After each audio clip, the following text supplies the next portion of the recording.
This is Garis, Masculist MGTOW flyers, that is 2-3 page essays on the themes of masculism and MGTOW, written by and read aloud by Prof. Dr. Hugo de Garis.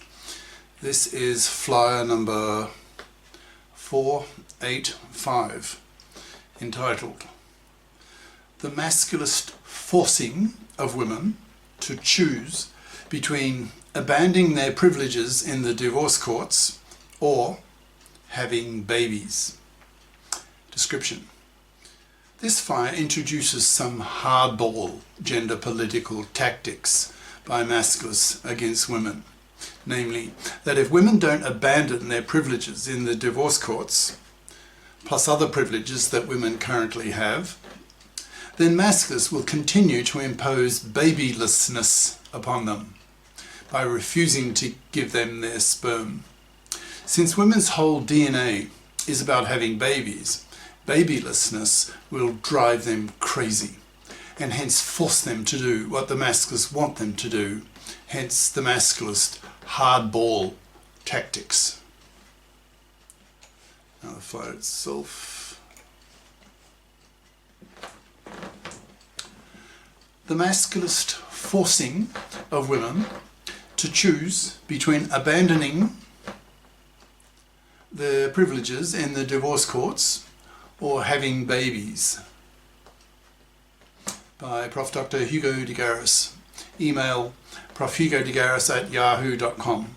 Website profhugodegaris.wordpress.com. Usually men are nice to women because men want to penis women. Women's only real attraction to men are women's vaginas. Men don't respect women due to women's grossly inferior performance track record. Women evolved to be prostitutes to men, bribing men with sex in exchange for men's hunted meat. The more days of sexual heat a pre-human woman was in per month, the more she was able to bribe men with access to her vagina and thus feed herself and her babies. At a deep level, men don't take women seriously, and for good reason. Women did not evolve to understand and manipulate the world.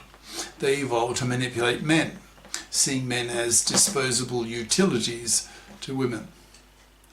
This makes good evolutionary sense, since in the distant past, a woman who remained loyal to a man who was injured, who could no longer bring home male hunted meat to her and her babies, put herself in mortal danger. She may have starved.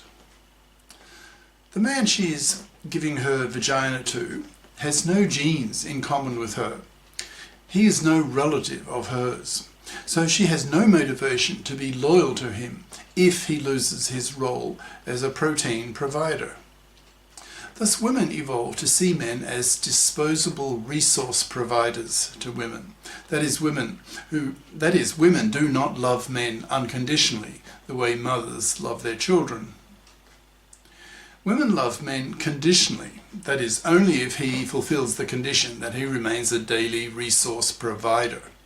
Women evolved to be able to quickly, coldly, disloyally dump a man if he fails to deliver the bacon to her and her babies. That is, women love men differently than men love women. This conditional love of men by women is the red pill. That is the core idea of the MGTOWs. That's men going their own way.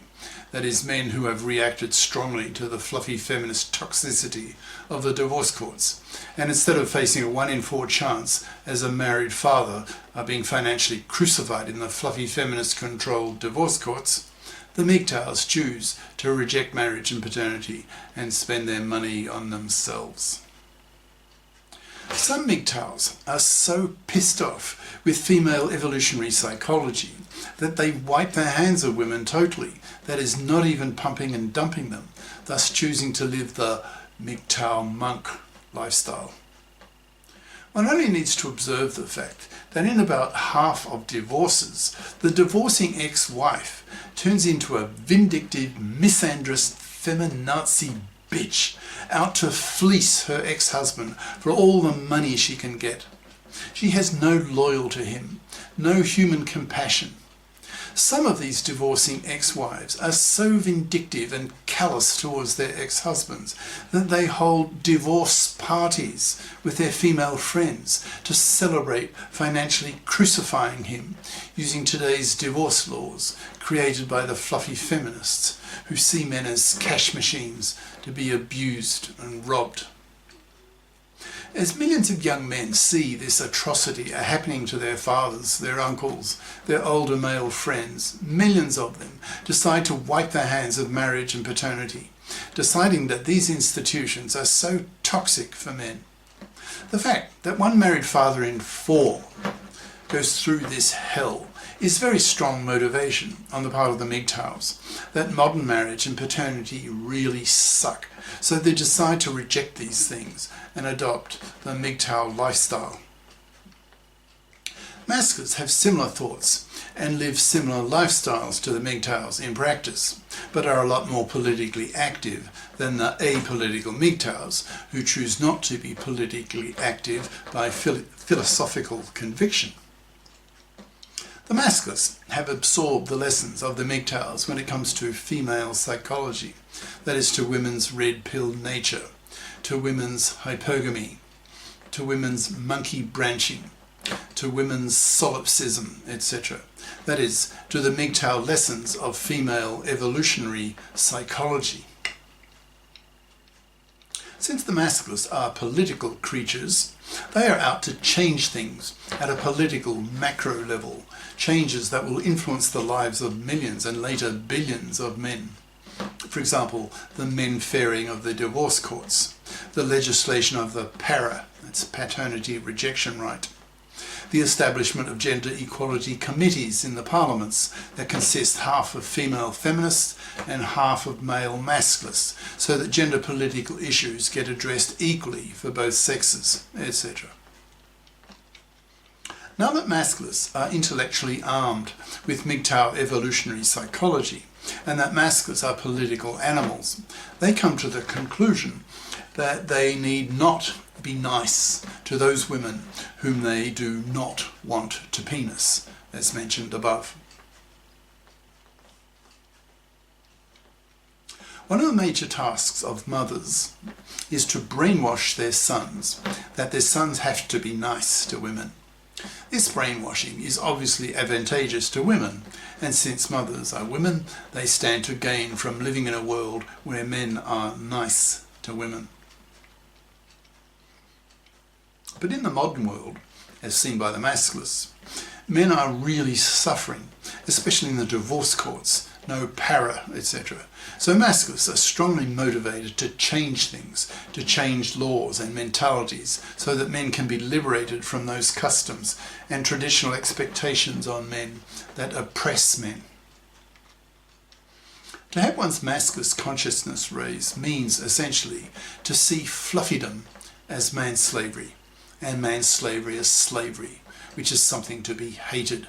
So masculists have a hatred of fluffy manslaving parasites, and an even greater hatred of fluffy feminist hypocrite genociders in the divorce courts.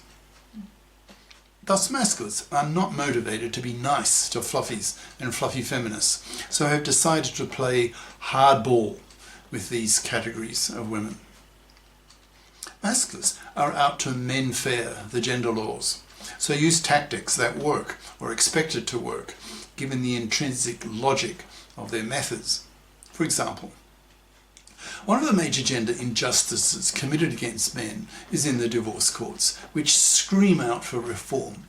So the masculists play hardball with women to men-fair the divorce courts, and while the masculists are at it to men-fair the gender laws in general by hitting women hard with hardball, not softball, tactics which really hurt women. Masculist strategists argue in the following way. What would hurt women the most and motivate them most to do what men want? I think the answer is obvious. What is the raison d'etre of women? Having babies. So if we men, we masculists, want women to do what we want, that is, for women to give up their privileges in the divorce courts by making these courts men fair, in brackets, plus the other major masculist goals mentioned above, for example, the para, gender equality committees, etc., then we can play hardball by threatening women with babylessness unless they vote with men for the men fairing of the gender laws. This is very unnice of the masculists towards women. Yes, it is. Masculists have a hatred of fluffy man-slaving parasites and an even greater hatred of fluffy feminist hypocrite genociders in the divorce courts. So are definitely not wanting to penis such women, so are not constrained to be nice to them. Hence masculists can afford to be very unnice to them, e.g. biting their fucking heads off in public when some feminazi type feminist lashes out with some misandrist remark. Masculists are angry. Masculists are hateful at what is happening to men, especially in the divorce courts, so are strongly motivated to hit back at women who do these horrible things to men. So masculists play hardball with women, so are saying to women, quote, "We men gave you women science-based medicine. So you now have a life expectancy of 85 years and a career window of half a century. So you have to fip up or be severely punished by men by not getting one." End quote. The slim quality men, due to their superior intelligence, are the first men to go masculist and MGTOW, and who are the category of men that hypergamous women prefer to mate with, to obtain the superior DNA from superior men for their kids. But such quality men reject fluffy manslaving parasites and spit at fluffy feminist hypocrite genociders. Masculists use this tactic, spelling it out at gender political meetings, telling women that if they don't vote with men for the men fairing of the gender laws, especially giving up women's privileges in the divorce courts, especially the slim quality men whom women really want to mate with, will punish women by refusing to give them babies, since men have a monopoly of their sperm. If the quality men refuse to give women their sperm, then there will not be quality children born. Women can, of course, pick up some male trash at a pub, have a one-night stand, lie to the guy she picks up that she's taking the pill, get pregnant, then since the father is a trash male, she will have a trash kid, which goes utterly against her deeply ingrained hypergamous instinct. So not being able to obtain the sperm of quality men will be deeply wounding to women. This is the hardball tactic of the masculists.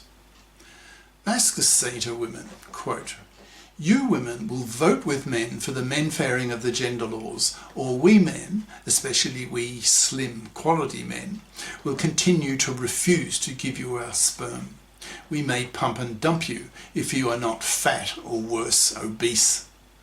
But we will not marry you, and we will certainly not give you our sperm. That we keep to ourselves." End quote.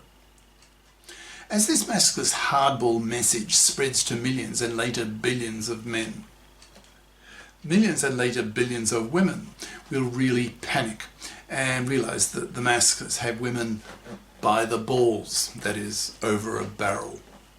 Women cannot have babies without men's sperm. We men have a monopoly over our sperm, so we have a powerful bargaining chip to force women to vote with men for the men fairing of the gender laws, especially in the divorce courts, the para, gender equality committees, etc.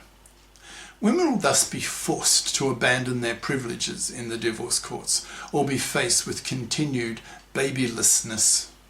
Since women want babies desperately, especially in their 30s, when their biological clocks are ticking hard, masculists are in a position to force women to give men, that is masculists, what masculists want. This is a major example of masculist hardball gender politics against women. and is likely not to be the first. Masculists are angry.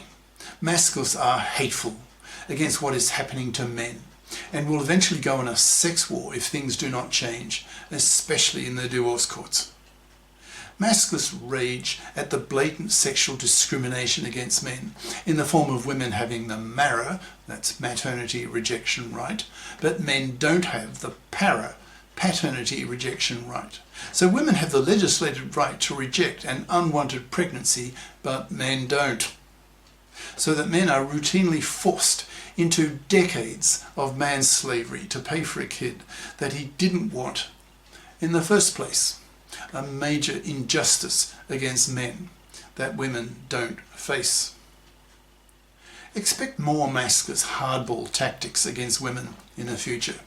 As masculists, we are nice towards SNURFs, that's SNURFS, that is slim, nurturative, fit women, because we want to penis such women. But we don't want to penis fluffies and fluffy feminists, whom we masculists see as enemies, so are definitely not nice towards them. We don't want to penis them, so have no scruples about being very unnice towards them, playing hardball with them, to force them to vote with men, to amend the gender laws. This is a very powerful argument of the masculists and will play a historic role in the liberation of men. Women will be forced to comply to the will of the masculists to see the gender laws men fared, or millions of women are going to remain babyless, and that will drive women crazy because it goes so strongly against their evolved nature. Women's DNA is all about having babies. So women, the ball lies in your court. So you can choose either to men fair the gender laws by voting with men, or you can continue to be babyless. We men, we masculists, have that